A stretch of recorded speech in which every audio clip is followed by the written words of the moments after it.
18व्या शतकाच्या उत्तरार्धात दक्षिण भारताची भूमी रणधुमाळीत जळत होती. तोफांची गर्जना, तलवारींची चमक आणि बारुदांचा दर्प हवेत भरलेला होता. या युद्धाच्या गदारोळात एक नाव सतत घुमत होतं. असं नाव ज्याने इंग्रजांच्या नाकीनं वाढले होते. तो भारतीय शासक इतका धाडसी होता की त्याच्या तलवारीसमोर उभे राहतानाच इंग्रज सैनिकांची हात थरथर कापू लागायचे. पोलिलूरच्या युद्धात त्याने तयार केलेल्या लोखंडी रॉकेट्सने ब्रिटिश सैन्यावरती जणू आगीचा पाऊस पाडला. इतिहासात पहिल्यांदाच एखाद्या भारतीय शस्त्रामुळे ब्रिटिश सैन्याला इतकं मोठं नुकसान सहन करावं लागलं होतं. तो शासक दुसरा कोणी नव्हता, म्हैसूरचा वाघ टिपू सुलतान. टिपू सुलतान फक्त योद्धाच नव्हता, तर तो एक दूरदृष्टी असलेला शासकही होता. युद्धाच्या मधोमधसुद्धा त्याने म्हैसूरला नव्या युगाकडे नेले. व्यापार वाढवला, अर्थव्यवस्था मजबूत केली आणि राज्याला आधुनिक बनवण्याचा पूर्ण प्रयत्न केला. जेव्हा भारतीय अनेक राजे इंग्रजांसमोर झुकत होते, तेव्हा टिपू सुलतान मात्र छाती ताठ करून त्यांच्या समोर उभा होता. शिर कापलं जाऊ देईल, पण झुकणार नाही, हीच त्याची भूमिका होती. पण टिपू सुलतानची कथा इथेच संपत नाही. एका बाजूला तो शूर, दूरदर्शी आणि सुधारक शासक होता, तर दुसऱ्या बाजूला त्याचं एक भयावह रूपही इतिहासात नोंदलेलं आहे. हिंदू आणि ख्रिश्चनांवर कठोर कर लावायचे. मालाबार, कोडागू आणि मंगलोर या भागात जबरदस्ती धर्मांतर केल्याचे आरोप त्याच्यावर आहेत. मंदिरे तोडली गेली, चर्च जाळली गेली, शहरांची नावे बदलून इस्लामी नावं ठेवण्यात आली, असेही उल्लेख इतिहासामध्ये सापडतात. त्याच्या तलवारीवर कोरलेली ओळ होती, माझी विजय तलवार काफिरांवर वीज कोसळवते.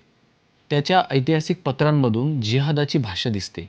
दरबारात फारसी भाषेचं वर्चस्व होतं आणि अनेकांना असं वाटत होतं की त्याचं राज्य इस्लाम केंद्रित होत आहे. मग प्रश्न उभा राहतो, टिपू सुलतान नेमकं होता तरी कोण?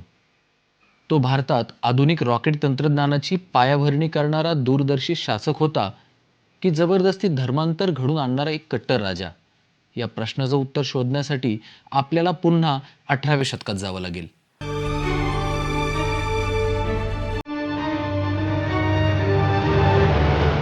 त्या काळात म्हैसूरचं राज्य मराठे, हैदराबादचा निजाम आणि ब्रिटिश ईस्ट इंडिया कंपनी या 3 शक्तींमध्ये अडकलेले होते.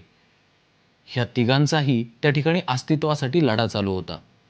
20 नोव्हेंबर 1750 रोजी देवनहळ्ळी येथे एका लष्करी अधिकाऱ्याच्या घरात टिपू सुलतानचा जन्म झाला. त्याचं मूळ नाव होतं सुलतान फतेह अली, पण टिपू मस्तान ओलिया या स्थानिक सुफी संताच्या नावावरून त्याला टिपू म्हणून सगळे ओळखायला लागले. त्याचे वडील हैदर अली हे म्हैसूरचे एक असामान्य सेनानी होते. 1761 पर्यंत ते म्हैसूरचे निर्विवादित शासक बनले. टिपू अशा वातावरणात मोठा झाला जिथे युद्धनीती, सत्ता आणि मुत्सद्देगिरी हेच जीवनाचं केंद्र होतं. हैदर अली स्वतः फार शिकलेला नव्हता, पण त्याने आपल्या मुलाला सर्वोत्तम शिक्षण दिले. धर्मशिक्षणासोबतच घोडेस्वारी, तलवारबाजी, नेमबाजी आणि उर्दू, फारसी, अरबी अशा भाषा टिपूने आत्मसात केल्या होत्या. फ्रेंच लष्करी सल्लागारांनी त्याला आधुनिक युद्धकलेत प्रशिक्षण दिलं. लहान वयातच टिपू एक कुशल सेनानी आणि रणनीतिकार बनला. 1767 मध्ये आंग्लो-म्हैसूर युद्ध सुरू झालं. अवघ्या 16-17 वर्षाचा टिपू सुलतान रणांगणात उतरला.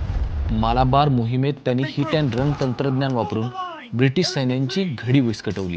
या पराक्रमामुळे हैदर अलींनी त्याच्यावर मोठी जबाबदारी सोपवली. 1769 मध्ये मद्रासचा तह झाला आणि म्हैसूरच्या सामर्थ्याची दखल ब्रिटिशांनी घ्यावी असं त्या ठिकाणी ठरलं गेलं.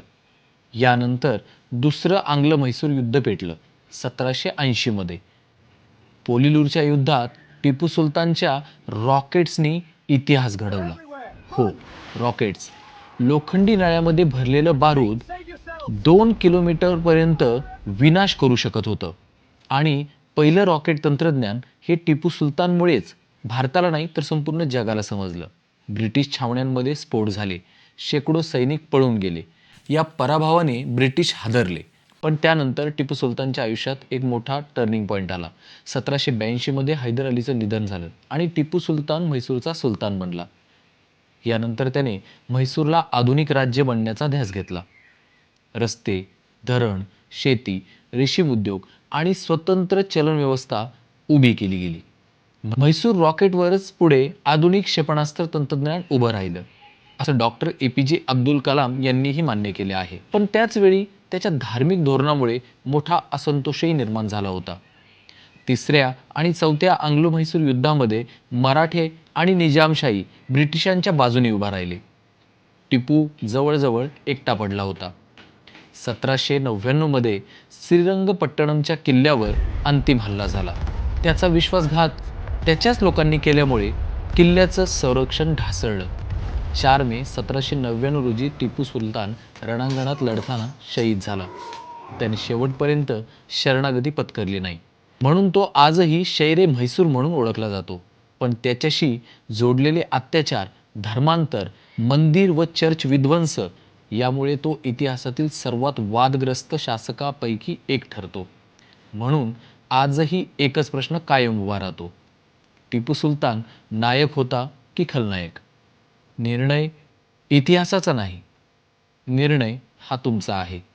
तुम्हाला काय वाटतं हे कमेंट बॉक्समध्ये नक्की सांगा आणि अशाच ऐतिहासिक गोष्टीसाठी वाडकर वाणी चॅनलला नक्की सबस्क्राईब करा.